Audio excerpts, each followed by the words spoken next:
Salut, on vous présente aujourd'hui le clip qu'on a réalisé pour Irox, le morceau Funk Universo.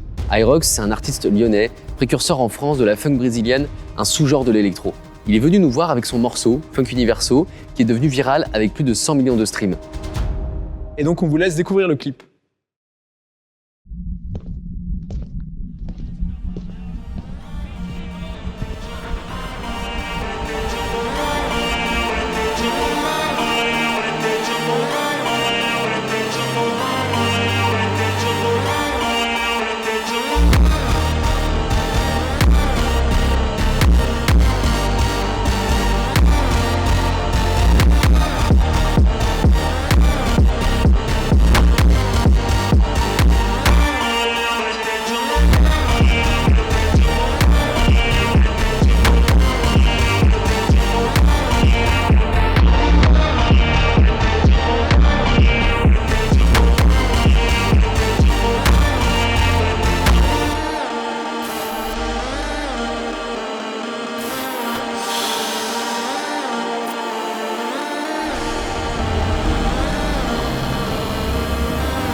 Irox, il est arrivé avec un seul visuel qui existait déjà pour accompagner ce morceau comme cover. C'était une immense planète verte.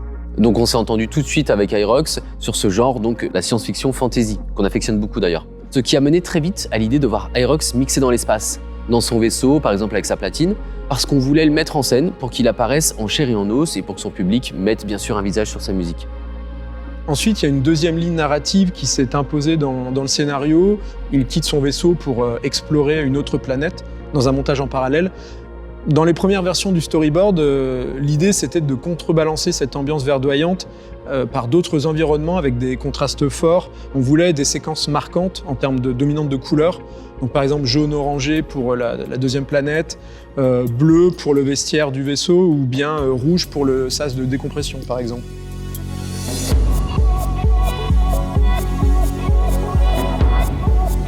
Pour avoir vu le travail et les infrastructures proposées par Spark Studio, qui nous accueille d'ailleurs encore aujourd'hui chaleureusement, on a fait le choix d'utiliser leur immense écran LED.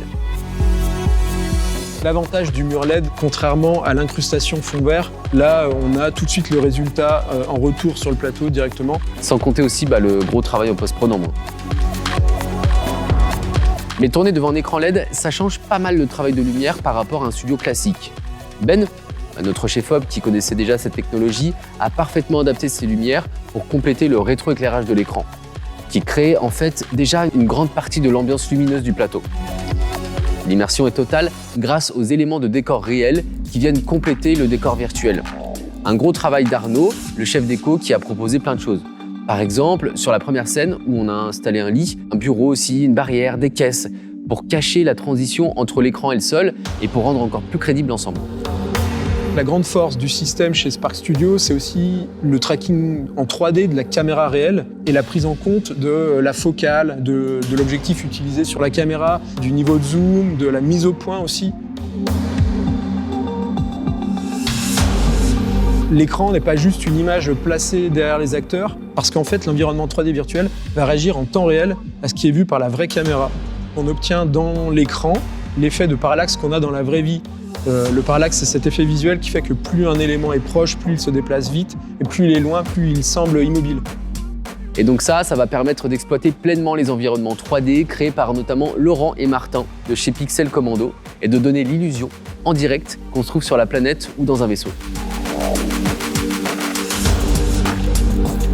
Pour la caméra, on a fait le choix de tourner avec la Red Komodo en anamorphique, c'est-à-dire qu'on utilise tout le potentiel du capteur pour avoir une image très large, cinémascope, et là encore une immersion complète en utilisant le plus possible la largeur de l'écran. Et pour la post-prod, l'étalonnage permet d'unifier tout ça, avec aussi l'astuce de rajouter des effets de poussière et de fumée, des flares aussi, les jeux de lumière qu'on peut avoir sur l'objectif, tout ça pour renforcer la cohésion visuelle de l'ensemble.